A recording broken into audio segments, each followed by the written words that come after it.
Hi, and welcome to another episode of Three Guys on Mic. I'm joined by my two co-hosts, Jeremiah. And the NBA Finals are finally here. After a long season of having many injuries, many breakout stars, many big storylines, a lot of COVID scares, the Finals are finally here. And I'm happy to say that we finally had a regular NBA season, like a full-length NBA season without stoppage of COVID or anything like that. But before we get into it, I want to remind you guys to like and subscribe, to share the video. Anyone that you guys may want to share this with, your dad, your father, your grandfather, anything like that, anyone who's into sports, just go ahead and share it with them, and we'll greatly appreciate it. But we're going to go on and start off with the NBA Finals. And I'm going to start off with Aaron. I want to hear your take on this. All right. So my input on these NBA Finals, I thought it was a hell of a run by both teams, the Bucks and Suns, filled with much young talent and a lot of veteran talent. Considering the fact that they were both, a lot of people had them both losing in the first round to the Miami Heat, who we all know had that great run at the end of the season, but came up short and unfortunately got swept. And the Lakers, who came back healthy in the playoffs, but then unfortunately they had some injuries too. I'm not going to take anything away from the Suns, though, because they played great that whole series. But my thing with these matchups, I think the Bucks match up great defensively. I think everybody in that starting five has IQ above 200. Above 200. And I think they all have great hands. They're all really good on-ball defenders, and I think they can all block some shots because of their length. But I think with the Suns, I don't think they match up well at all. I think Giannis is going to go at Ayton and Crowder. He's going to baby them in the paint because I don't... Lamar, is Giannis, is he cleared to play today? Game one, no. No? Okay. Yeah. Well, I still think without Giannis, the matchup still... I don't know if they go their way that much because of Brook Lopez. Considering the fact... I have that here. Considering the fact that he can space the floor, and when Giannis comes back, he's just going to be attacking the paint. I mean, that's pretty much unstoppable when you have a 5 that can shoot and work in the post, and you have a 4 who can just attack whenever he wants, or maybe even kick it out to him sitting in the corner. I just think the Suns are going to have to pull it off with their pace. You know, I think they were like top 10 or top 5 and one of the slowest pace, I think. Well, that's all because of Chris Paul, the point guard. I mean, setting up the offense. And I think that's what they really need, is to really find their rhythm early and get into some sort of a, like, I don't know how to explain it. Yeah, no, I just want to say, like, you know what I'm trying to say, momentum. Momentum, yeah. I think that they need that real early, especially because, I didn't even know this, that the Suns have home court advantage. Hey, I'm not even going to lie. I didn't know that either. I didn't even know that. I could have swore game one was going to be in Milwaukee. I don't know why. Even though, like, you look at the matchups, you see that Milwaukee's 3. For some reason in my head, I was like, oh, Milwaukee has home court advantage. Yeah, so I also have right here, the Suns have to find a way, just like they did last series in the conference finals, to steal both games at home, especially with Giannis sitting out. Yeah. Okay. Great points, Lamont. I agree. If I'm the Suns, the last thing I want to do, even if they lose a game, you go down, you lose a game when their best player isn't on the floor. It's as my dad says, bad news bears. I think the Suns, they were down the Lakers series. They completely flip a switch and run them off the track. They sweep my Denver Nuggets. I'll say that again. And then they go and they play a tough Clippers team without the addition of Kawhi Leonard, regardless, still a tough Clippers team. And, for the most part, they control that series, right? Except for Terrence Mann whenever he plays Staples Center. Then you look at the Bucks here. The Bucks start off. They sweep a Heat team who was in the finals last year, right? I'm not going to say it's the same Heat team, regardless. They sweep the Heat team, right? Then they go on and they play, the lethal shooter himself, the number one player in the NFL, right? The number one scorer in the NFL. I mean, the NBA. My fault. They play the Nets, right? Yeah. Play the Nets. I understand there's the injury bug happens there, right? Regardless, they beat the Nets. And then they go play the Hawks. Respectfully, they play Trae Young in the A. And they play him tough. They play him hard. I understand Trae Young steps out of bounds and blames the ref for being out of bounds and doing his job. But regardless, Giannis still got injured, right? So it's injury for injury, right? Star for star. Trae Young came back. Giannis did not. Yeah. And they won that series. In my eyes, they deserved to win that series, okay? Regardless if Trae Young was there or not. So getting to the finals now. Lamont, I agree. The only team that I think that could, actually, for the height comparison, is the Sixers. To the Bucks. The Sixers have one of the tall. I think the average height is 6'10" for the Sixers roster, right? And then when you look at the Bucks, yes, their strengths are athleticism and their height, right? And when you factor in the fact that they have 3 scores, 3 lethal scores. I mean, three ball handlers. Like I said before in past episodes, I said they can beat you in 3 ways. And they proved that in this Hawks series without Giannis Antetokounmpo.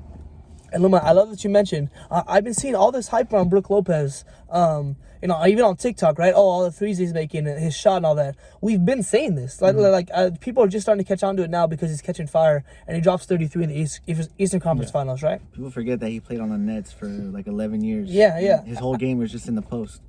Yeah, and it's just, I think it's over the past 3 years he's developed a shot. I do believe the Suns are a phenomenal franchise. I believe Devin Booker is a top 20 player in the NBA. I think Chris Paul has every right to deserve a ring. However, at this point, I feel if Giannis is back game 2, it's gonna get out. It's gonna get out of their hands. I'm gonna give the Suns a game or 2. I understand that. You know what I mean? Because they're not a bad team. Bad teams don't make the finals. However, the team that's put together in Milwaukee, the team that's able to win without their leader, right? I just think it's too much to overcome. Because when the Suns when the Suns lose Chris Paul or Devin Booker, it's hard for them to get a win. But the Bucks, on the other hand, they win by a huge margin. Okay, and so for me, I just think the team is more put together. And honestly, it's gonna suck, but we can no longer hit on Giannis Antetokounmpo. He's now a Hall of Famer. Wooly? I could agree with that statement. I feel like if he wins a ring this year, there's no argument why he shouldn't be in the Hall of Fame.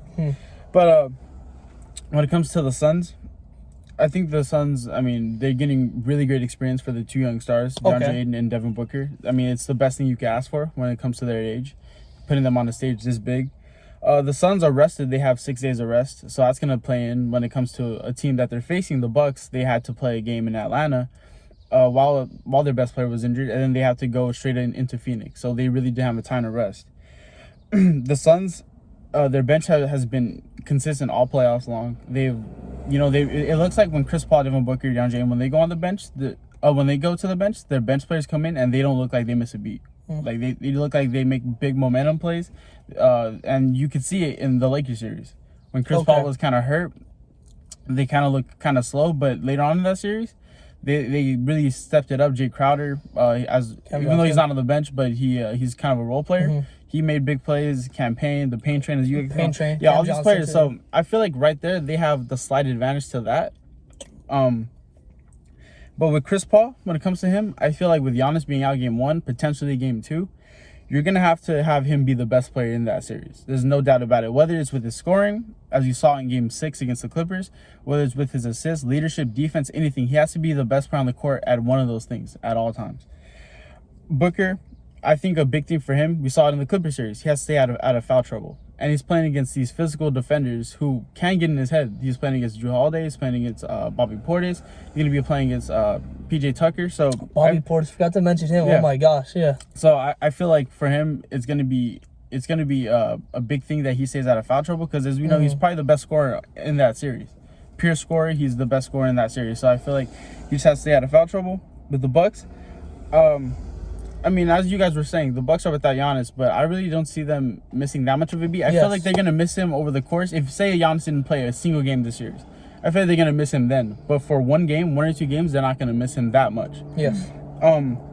Middleton having 23 points in game 6 in the 3rd quarter, so he has the potential to take over a game, especially when everything relies on his back. He has the potential to do that. Jrue Holiday having 27, 9, and 9. Even though he wasn't shooting great, he shot well enough for them to get that win. I feel like he's going to have another one of those games. And I think with Giannis, if Giannis we all know he's not going to be 100% for the rest of the series. But I think if you could get him to 80%, 85%, I like the Bucks in the series. And as we know, he doesn't have any ligament damage to his knee. But with Giannis, the kind of player he is, he's an explosive player. Doesn't necessarily have a jump shot like that. Doesn't really make free throws like that. So he obviously, all of his scoring comes from pretty much lengthy freak plays. That's why they call him the Greek freak. There's dunks where he shouldn't be getting these dunks. I feel like that injury is kind of going to eliminate those plays. But even then, I still like him at 80%. Yeah. So my closing thoughts here. I think, as I forgot to mention, as you were saying, right, how the Suns have home court advantage. I felt like the Bucks have to come out fast, play their brand of basketball, just like how they were doing in Game 5 against the Hawks. They came out fast, getting turnovers, fast break points. Bobby Portis was making huge dunks, getting the bench into the game, right? Getting the home crowd into the game. And I feel like when you're going against that Suns team, that Suns crowd, they haven't been on the stage in over 30 years. They're going to be amped up. They're going to be, you know what I mean? So you're going to have to just kind of shut that down because it's going to get crazy late in the game. So you have to shut it down early on in the game, get off to a big lead, especially without your best player. Yeah. So when it comes to the series, I like the Bucks in 7. I think they steal the game in game 1 and 2 in Phoenix. And then I think if Giannis can get back healthy, I think they win in 7. Okay. I don't know, but you, Lamont, I wasn't going to give a I was. Oh, okay. Look, real quick. Yeah. Willie, I love how you mentioned Chris Middleton. You know, he said he took over a game, right? He did that twice in this past series, right? So he's seen that it could happen, right? Yeah. One thing, my part, I apologize, I forgot to mention, PJ Tucker, in his final game versus the Hawks, he single-handedly was on Trae Young early on in the game. He stuck him early on. And I feel like he's proved that twice now with, I'm not going to say he shut down Durant. However, he still harassed the hell out of him. Back down. Yeah, he harassed the hell out of him. He's not afraid to swipe the ball, right? He'll like you know the sweep motion. Yeah. He'll take an elbow. You know what I mean? Yeah. Like he's not afraid to get dirty. He's proved that time and time in his career. I feel like I want to see him early on get in their heads, be a menace. Yeah. I want to see that early on because that's what you need in a series like this in the finals, right? You need guys like that.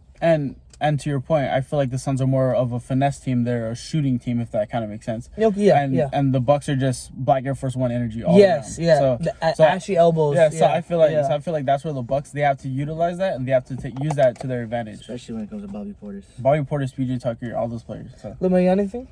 Oh no, I'm good on that. Yeah, speaking of the finals, for the most part, finals switch every year, right? Except for, some teams go on runs, right? You see a lot of familiar faces, right? But it's always fun, and it's always, thinking, oh, what if this was like this? You know what I mean? What if this happened? What if that happened, right? So I present to you guys a game called This Before That, NBA Finals Edition, right?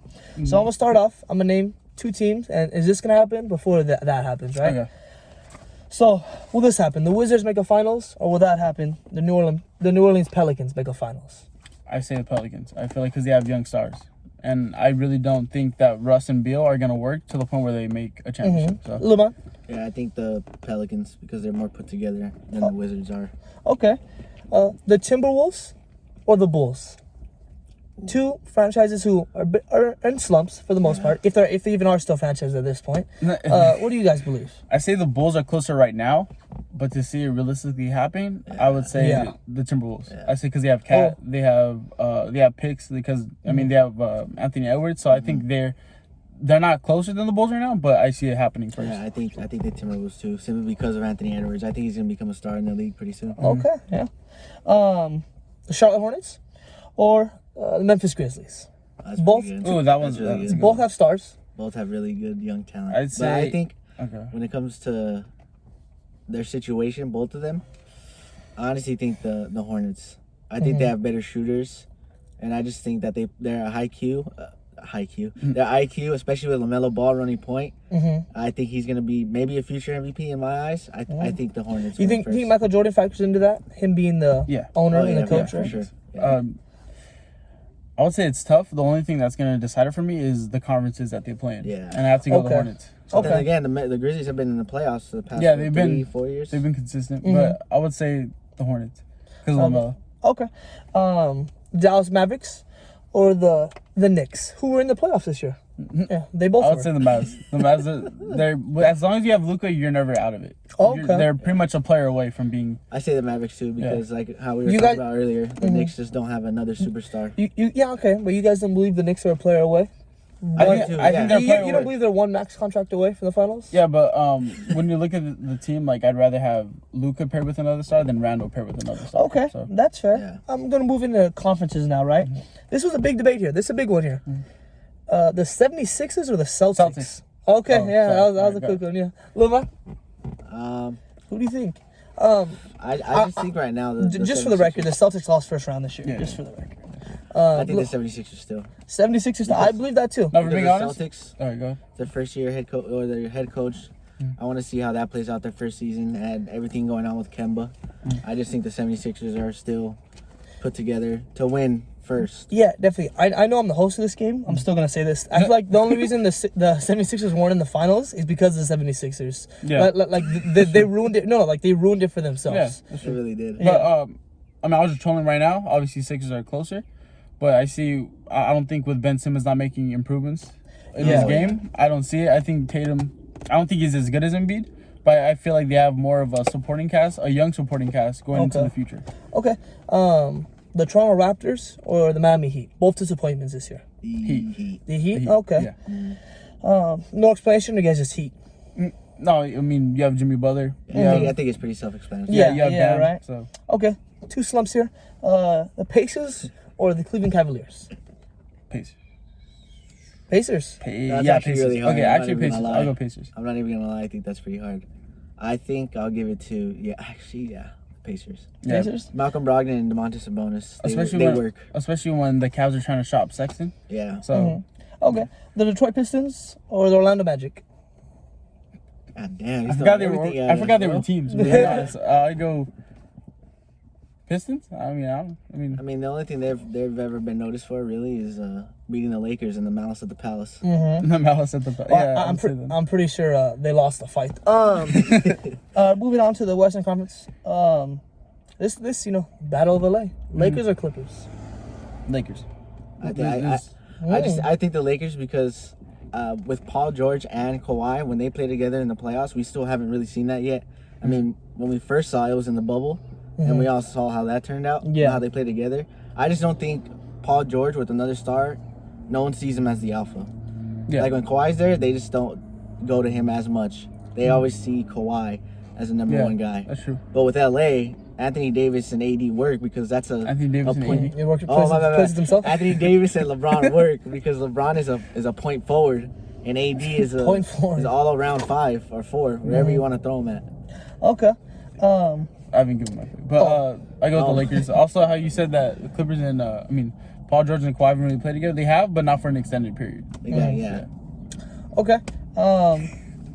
Blazers or Warriors? Warriors. You have Warriors. You have Warriors? Curry. The Blazers are in shambles right now. Yeah, you have Curry. Shambles. Love that. They're in They shambles. just hired Chauncey Phillips. Love that. Chauncey Phillips? Love that. The Spurs or my Denver Nuggets? Every time you say Nuggets. Denver Nuggets, please don't throw my in Yeah, front of it. we get it. You're a fan. I'm going to. So who was it? The Nuggets or who? The Spurs. I said Nuggets. You have the Nuggets for MVP. sure. Yeah. The Joker. Okay. This one, I want you guys to think about this one. Now, Utah Jazz, right? Mm-hmm. Or OKC with all their draft picks and young talent. I mean, Think about this. I would say. they're all toddlers right now. Let's keep in Yeah, mind. Their picks are the all reason toddlers. why you're saying Picks who are would all make it first, toddlers. right? Who's making it first? Who's making it first? I would say you have to go with the Jazz because OKC is so far down the line. Yeah. But then again, so like unpredictable. They could get the next LeBron James or anything. So like you don't know what the Jazz are built for the next coming years. Yeah. But so are the OKC. But I think the Jazz get it first. Yeah. Oh, okay, for sure. Because even if OKC drops those players, they have to develop those players.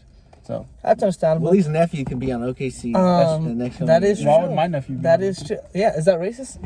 Yeah. So that I'm gonna go ahead and dive past that. So that's the conclusion of this game, guys.